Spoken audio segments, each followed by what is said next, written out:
Mga numbers sa notebook ko, di makuha ng utak ko. Following my classmates on the front, following my friends on the back. Galing na grip of saigan, bakit mamali ba rin ito? Ano ba ito nadarama? Oh shucks, ito ba'y trangkaso na? Kagabi ko pa inarato, cause it feels so bad. Araw-araw mamatay, sasakit ang ulo ko. Di makuha ang right answer, kaya sumuko na lang ako. Feels like mag-summer class, patay ako sa nanay ko. Never can fall in love with you, sa ating summer class. Bagsak ako, sa lahat na sa summer class. Bagsak ako, para na sa summer class. Ano ba ito nadarama? Oh shucks, ito ba'y trangkaso na?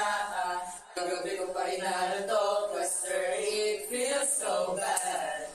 Araw-araw mamamatay, sasakit ng ulo ko. Di makuha ang right answer, kaya sumuko na lang ako. Feels like magsa-summer class, dahil ako sa nanay ko. Can't wait to fall in love with you, sa ating summer class. Bagsak ako, tara na sa summer class. Bagsak ako, tara na sa summer class. Can't wait to go back with you. Ang susunod na programa ay rated PG. Ito ay nangangailangan ng patnubay at gabay ng magulang para sa mga batang manonood.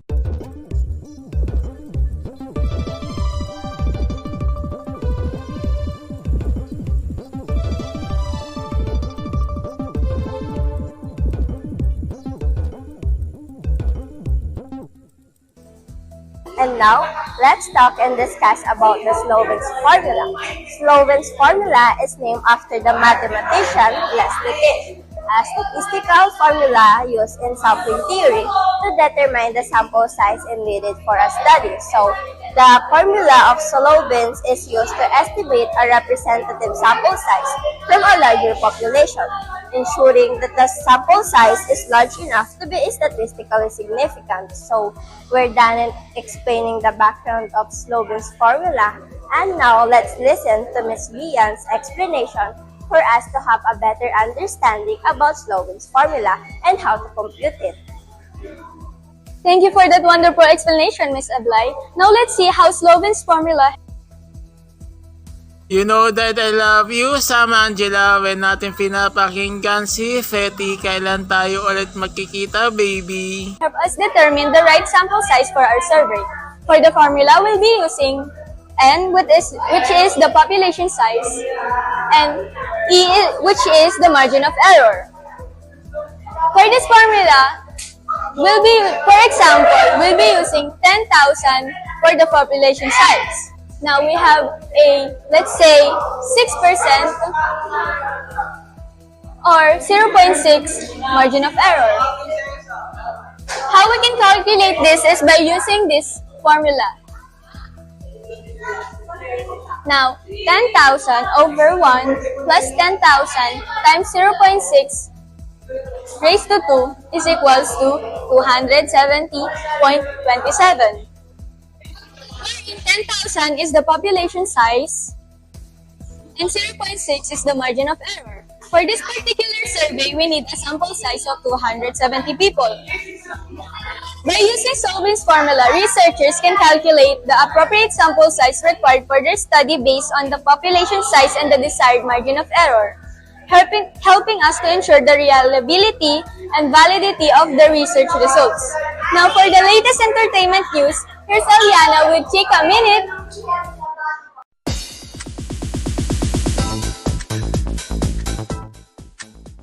Salamat, Princess Ariel, para sa wonderful explanation na yon. And now, ito na nga! It's chika time na! And we're here, kasama ang mga TikTokers, na ang pupwede pagdating sa pagmamarket nila ng pinabenta nilang products online. So, we're here with Monica and friends to tell us what's behind of those eskwela selling techniques that made all Filipinos laugh. Monica and friends to tell us what's behind of those selling techniques that made all Filipinos laugh. Hello po. Hi. So, in order for us to sell travel, we usually need something. Through actions money or discount. So, when the trend started po, we decided na i-include po namin ito sa discount. And then, boom, the rest of the Ang tip po talaga siya for everyone. Because nakapagpatawa po kami and we already demo the product and nakukumpel ko lang sila viewers na check it out and eventually buy it. Wow, grabe. Ang gagaling talaga mag-isip ng mga kabataan ngayon, you know? It really sets you apart from other generations. Oh, by the way, how and what is the process in making this video? Mahirap ba siya or madali lang? It's really easy lang. Do you want to try?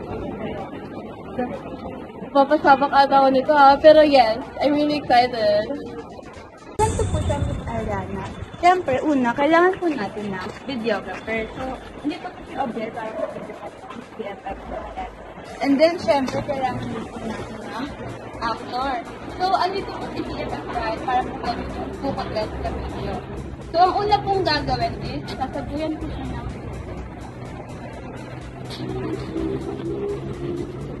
One, two,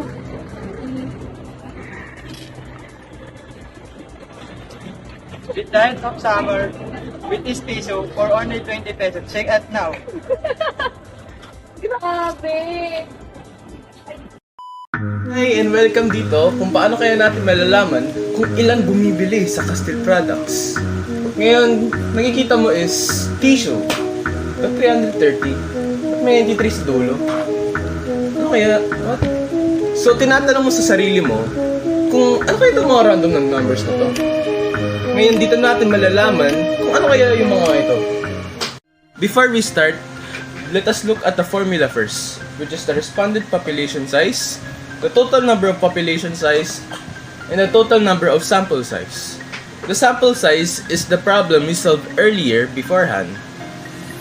The total number of population size is the add up of all the respondent population size. So 300, 330, 270, and 120, which adds up to 1020. Now, here's the formula.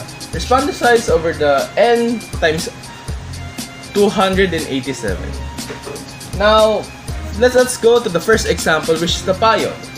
300 over 1020 times 287. And we get the sample size of 84. Next, the tissue. 330 over 1020 times 287. So we get the sample size of 93. How about the bag? 270 divided by 1020 times 287, which we get 76 sample size. And lastly, the spoon, which we didn't get too much population about it, but it is what it is. So we have 120 over 1020 times 287, which is the sample size of 34. And that is all for my video presentation. Thank you for listening and I hope you learned something. Kawawa naman yung mga actor ninyo! Nabasa na nga, nagkapasa pa. Pero anyways, follow them at their username at their TikTok. 3 Little Monkeys. And yun lang po. That's all for the Chika for today, Filipinos. Bye!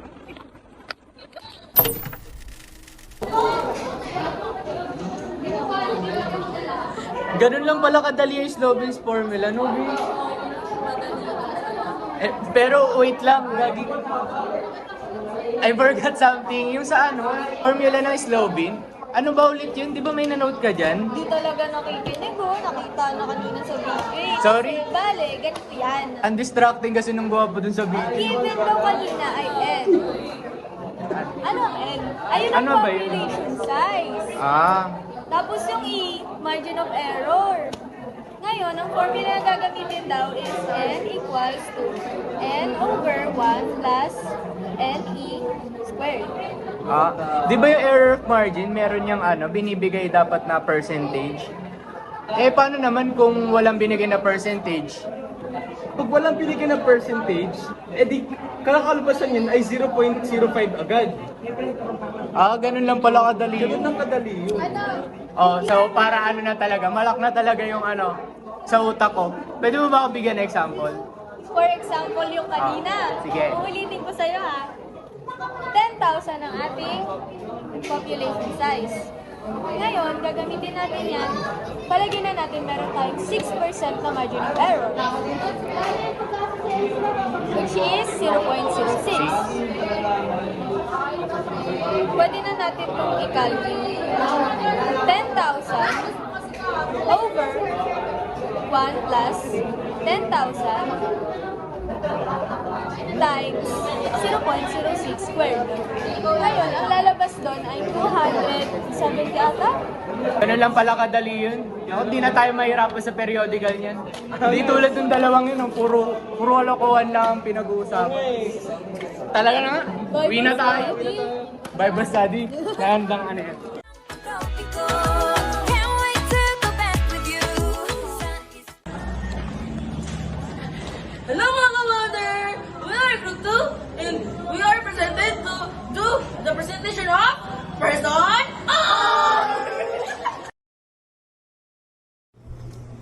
The Pearson correlation coefficient is the most common way of measuring a line correlation.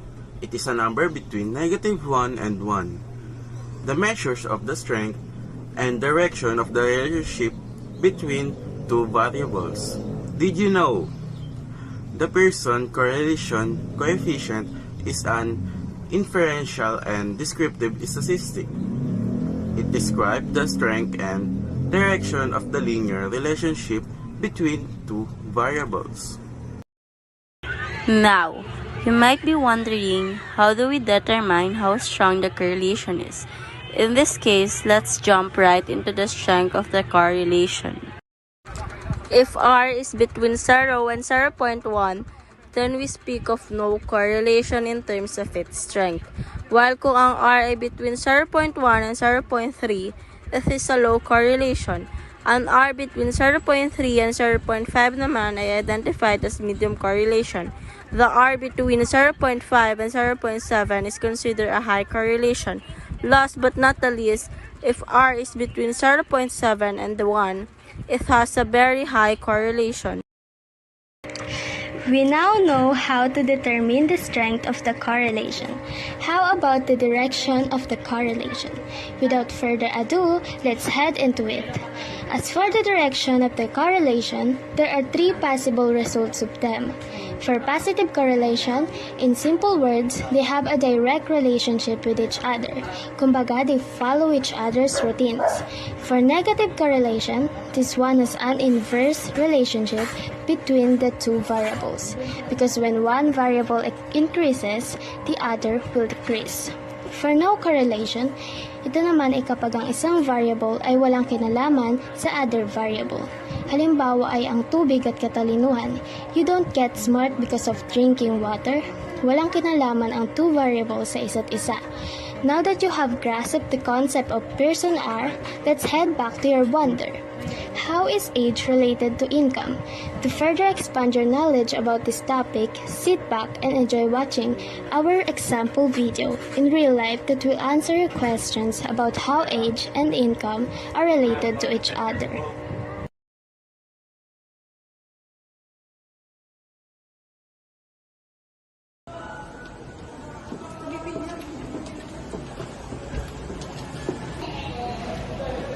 Bye girl, see you later na lang. Okay. Hey Dad, we're planning to go somewhere kasi. I need money or your card. What do you do? Whatever you want. Okay.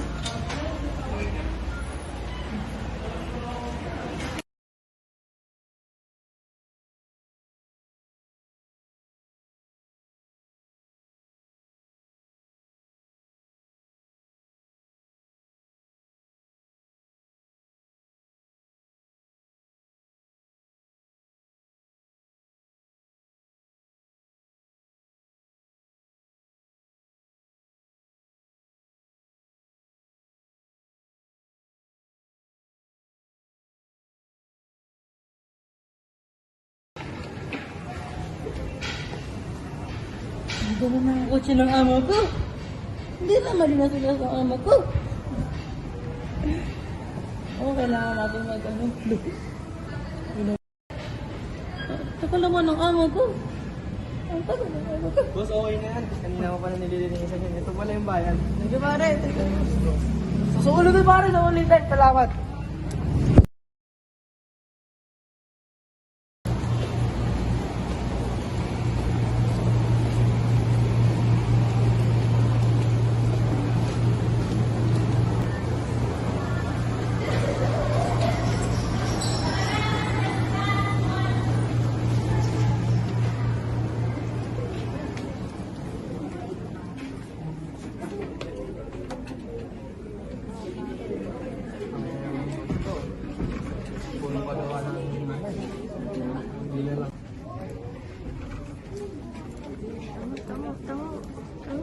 Bitch, tama.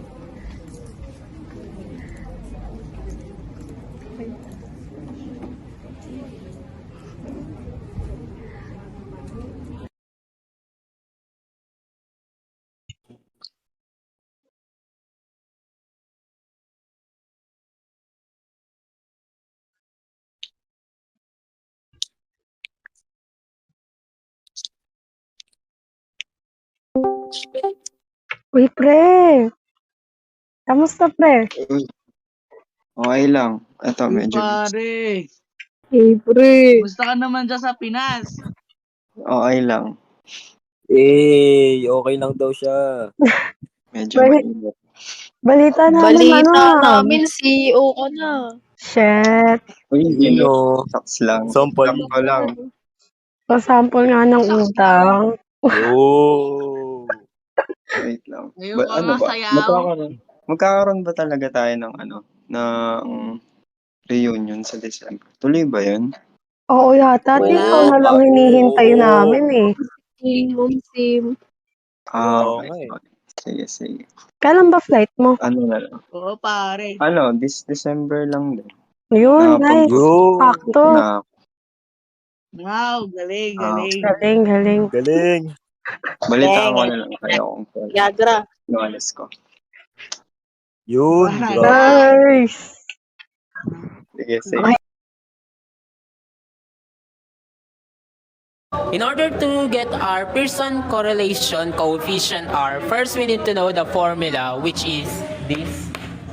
Next step is we're gonna construct the table, which I have already constructed here.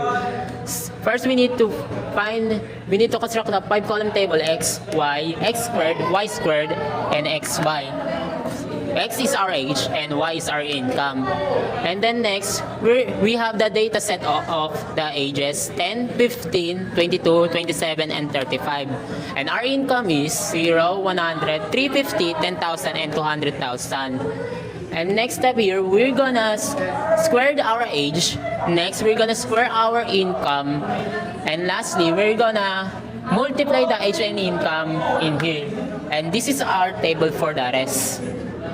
Next step, we're gonna sum of the total age, the total income, the total age, the total x squared, the total of y squared, and the total of xy, which is here we have.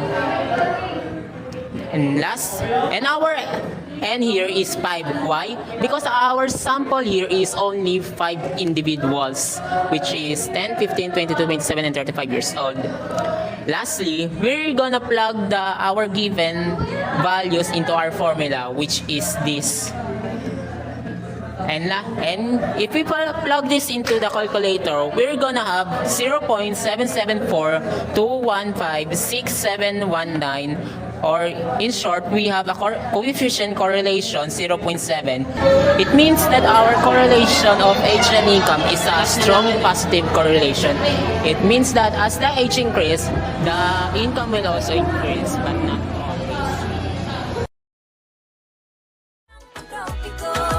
Can't wait to go back with you.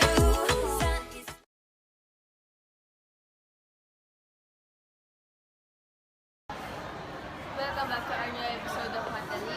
Today we will discuss the topic measured of central tendency of group and non-group data, lesson have Ms. Akasi to give a brief introduction on our topic for this episode.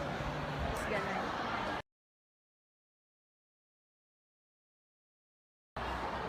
Can you guys guess what were the given picture forms? Yes, you're right. It's measures of central tendency. Measures of central tendency is a summary. Measures that attempts to describe a whole set of data with a single value that represents the middle of center of its distribution. MCT is composed of mean, median, and mode that aims to find the center of the data. Hi, hello! I guess guys, you have an idea for our topic for this episode. What is mean? The sum of the value of each observation in a database divided by the number of observation. This is also known as arithmetic average. Here's a first example about mean. The friend group of Angelo shares the score they got on their statistics and probability exam out of 50. They got 42, 39, 48, 37, and 27. So, find the mean. To get the mean, let's add the given, which are 42, 39, 48, 37, and 27. The answer is 193. Since we have 5 given score, let's divide the sum by 5. The answer is 37.6. So the mean of their score is 37.6. Here's another example. The given is 10, 25, 54, 30, 42, and 68. Find the mean. Again, let's add the given, which is 10, 25, 55, 30, 42, and 68. The answer is 230. Let's divide it by 4. The answer is 44. The answer to the given mean is 44. Let's now move to the median. What is median? Median is the middle value of distribution. When we arrange from ascending and descending order, in basic terms, we just have to arrange the given and find the center of the median. Let's have an example. Find the median of 3, 12, 9, and 18, and 15. Let's arrange first from ascending order to descending order. The ascending order is 3, 9, 12, 15, and 18. The median is 12 because it is the center of the order. Let's try again. The given is 96, 28, 23, 37, 74, and 22. Arrange it in ascending order. The ascending order is 22, 23, 28, 37, 74, and 96. Since it is an even number, let's get the two middle numbers. The two middle numbers is 28 plus 37, then divide it by 2. The answer is 32.5. Therefore, the median of this problem is 32.5. Now let's have the mode. The mode of a set of a data is simply by the value that appears most frequently in the set. We have a given of 3, 7, 11, 3, and 9. Find the mode. We can see that the number 3 is repeated 2 times. Therefore, the mode of this problem is 3. Here's another example. The given is 22, 90, 42, 22, 42, and 42. Even though the 22 is repeated 2 times, the 42 is repeated 3 times. Therefore, the mode is 42. Always remember, in mode, the frequency matters. That's all for measure of central tendency in a group data. See you in next episode. Hello everyone. Now that we've covered the central tendency of ungroup data, now let's head into the group data. Group data is when data is organized into groups or intervals, making it easier to analyze large sets of data. In this segment, we will focus on finding the mean, median, and mode for the group data. To find the mean height, we first calculate the midpoint of each interval. For the first interval, we have the 140 to 150 divided by 2 is equals to 145. Similarly, we find the midpoints for the other intervals. Then, we multiply each midpoint by its corresponding frequency and sum up these products. Finally, we divide this sum by the total frequency, which is the sum of all frequencies. Once we perform these calculations, we'll have the mean height of the class.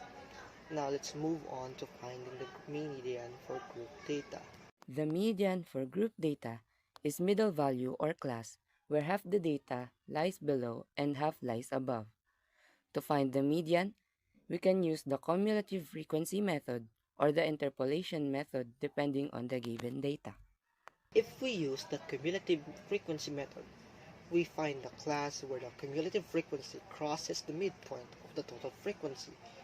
This class represents as the median class. On the other hand, the interpolation method involves finding the exact value within the median class using the formula. Lastly, let's discuss finding the mode for group data. The mode is the class with the highest frequency. In some cases, there may be more than one mode, known as multimodal data. That wraps up our discussion on measures of central tendency for group data. Remember, these measures help us understand the central tendency or average of a dataset, whether it's grouped or ungrouped. Stay tuned for more exciting topics in the next episode of Math Dali. Now we have a seat work to fully assess if you understand our lesson for today.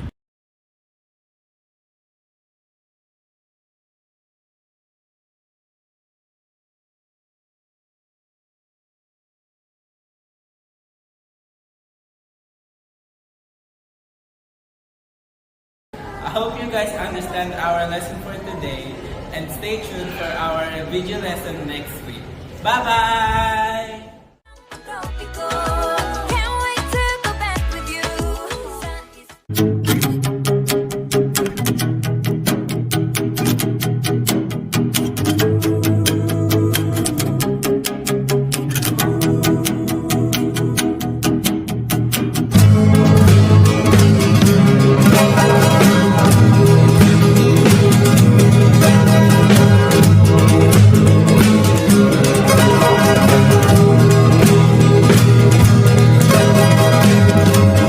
Nothing to stop me, and was no.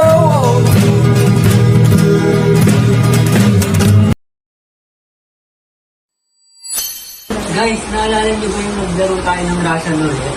Tapos namatay si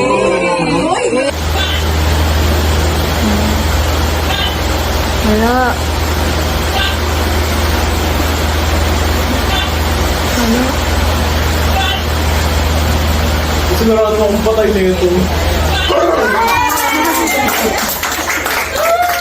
Hey, nakakala ko yung may bumili sa ukayan namin. Parehas na damit yun ako. Pamilig mo naman yun. Ano yung challenge yun? Oo, Pasok mga suwi, fresh yung divisoria, 10-10, 20-30 at iba pa. Pasok mga suwi, bili ka natin. Tulong po.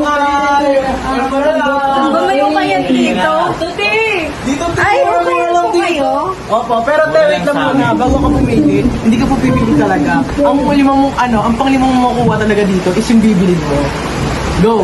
So kahit ano, basta pang 5. Oo, pero random talaga, nakapikit ka dapat. Ba yan? Oo, go, pili! So yan, kaya natin. My God! Ano ba? Magkano po ito? 5 lang, te.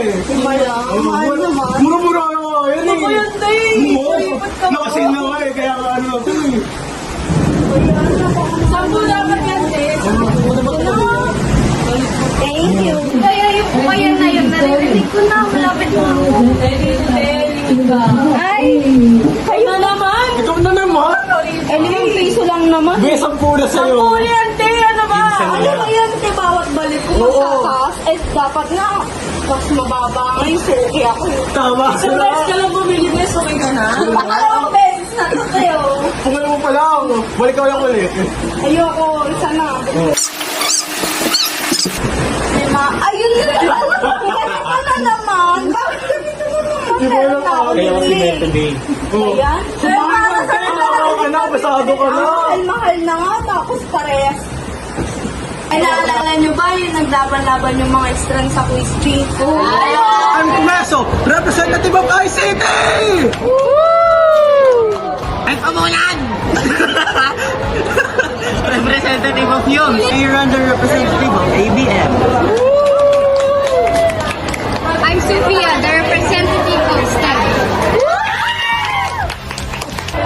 Para makakuha kayo ng tamang sagot, ay pauna makapindot sa buzzer. First question.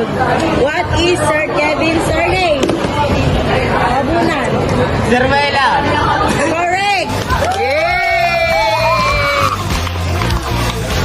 Second question. Give an example of a stratified sampling. Umeso.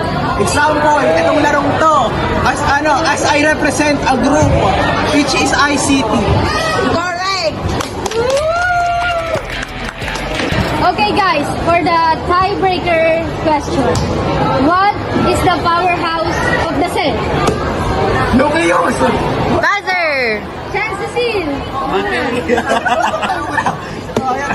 Umeso again! Mitochondria.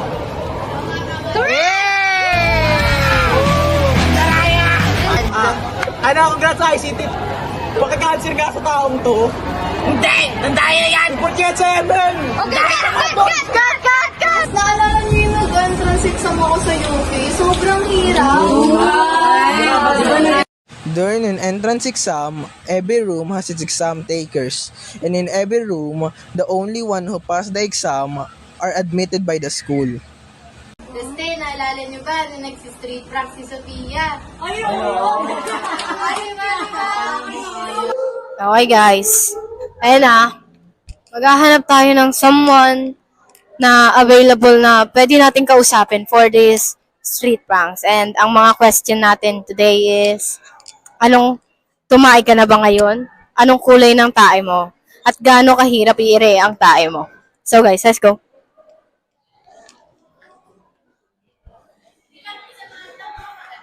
Hello po, kuya. Pwede po ba kayo ma-interview? Sige. Tatanungin ko muna po is, ano pong pangalan niyo po? Cedric po. Anong, niyo po? Course or strand? ICT po. Grade 12. ICT po. Tatlo lang po naman ang question namin today. So, for research purpose lang po. So, nakatayo na po ba kayo ngayon? Hindi pa po. Pag-uwi pa lang. Pag-uwi pa lang. So, kung yung nakaraang araw po, nakatayo na po ba kayo? 3 days ago. 3 days ago. So, ang tatanungin ko po, sana po naalala nyo pa is, anong kulay po ng tayo nyo? Yung pinaka-common, yung brown natin. Brown? Brown po. Brown po. So, gaano po kalaki yung tayo nyo po? Kasi laki ng saging. Gaano, rate nyo po 1 to 10 kung gaano po kahirap i-ire yung tayo nyo po? Puro ako tubig nun, kaya pinaka-low? 1 yung pinaka-low, tas 10 yung pinaka-high. 5? Saktong 5. Sige, thank you po. Thank you po. So guys, ayan na po, nasagot na natin ang question for today. Bye-bye! Nainisok kay mama, nang pinabilis, nag-uso sa listahan. Ba yung mama mo?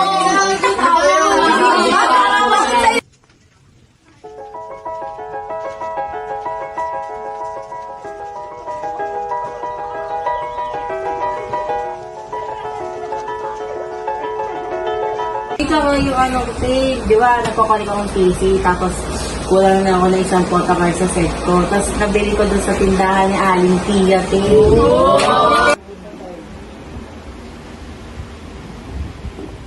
Wait, hanap tayo ng maghanap akong photocard. Ayan ito. Photocard! Ganito, T. Kahit mo yun, diba? Paulin mo na yan. Murang-mura lang yan. 100 pesos lang to. Limited edition pa. Maganda. Bili pa ka makumpleto mo ng ano. Yan. 100 pesos na lang yan. Yan. O ikaw. Prayo ka dyan. Purpose muna ako. Ito, ate. Ito ang pinakamura namin. 5 pesos lang. Maganda pa. Limited edition at maganda ang quality. Yan, palag na yan, Days. Palag, bias mo to, di ba? Oo. Oh, yan. Kunin mo na yan. Thank you po, thank you po, thank you po, thank you. Kompleto na set ko. Message po ng seller. Thank you for buying. Thank you for buying. Tapos guys, naalala nyo ba nang naglaro tayo ng 21? Hingalong-hingalo ako, Tim.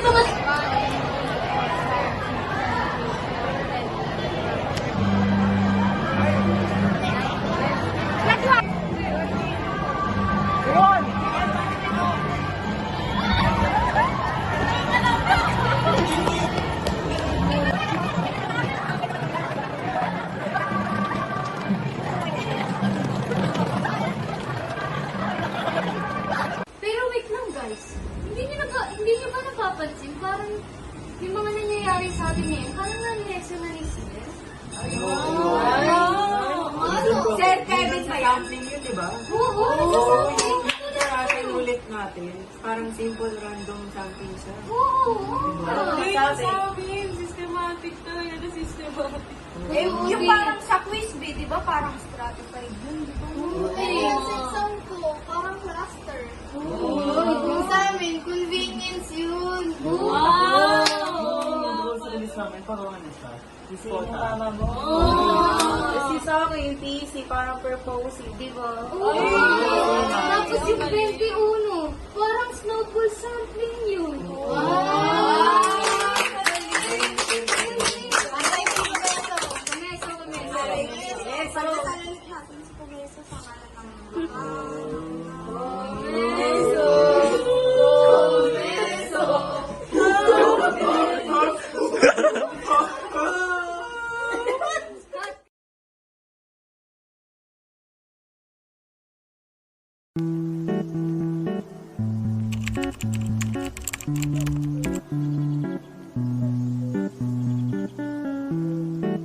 On the way na po kami sa SM Manila kasi meron pa po kaming isang scene na i-shoot.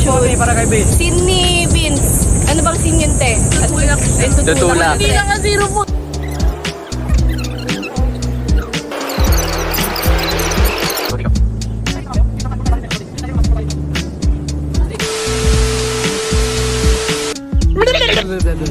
Ayaw ba hanap nyo di sama? Ito, matibay not quality pa for 100 pesos only. Check out na!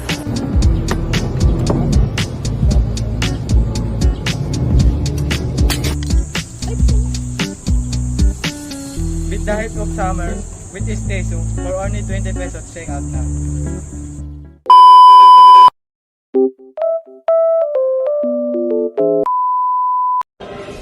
Now let's have the mode. The mode of a set of data with Hello everyone! Now that we've covered the central measures of tendency of an Abel group data, let's dive into the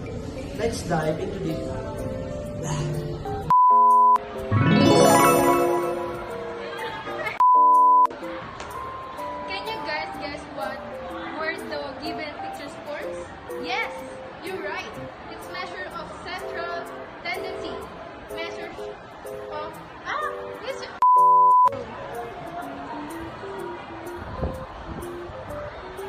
Then, I hope you guys understand our...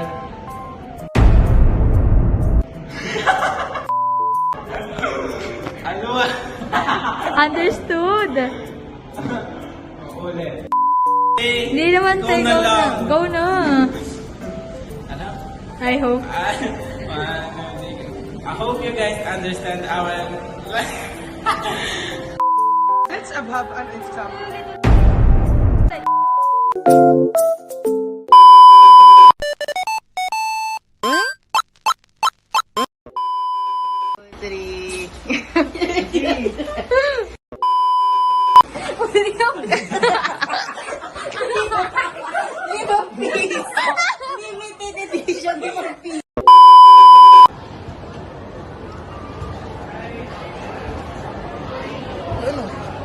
Magpakilala kasi. Sabi niya kasi.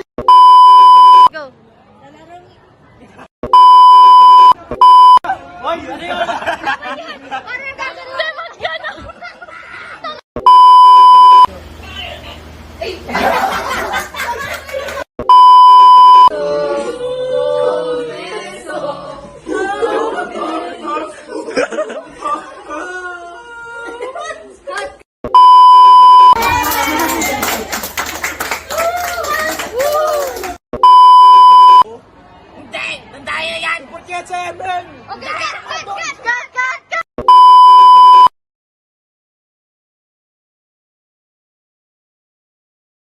Naghintay ka ba?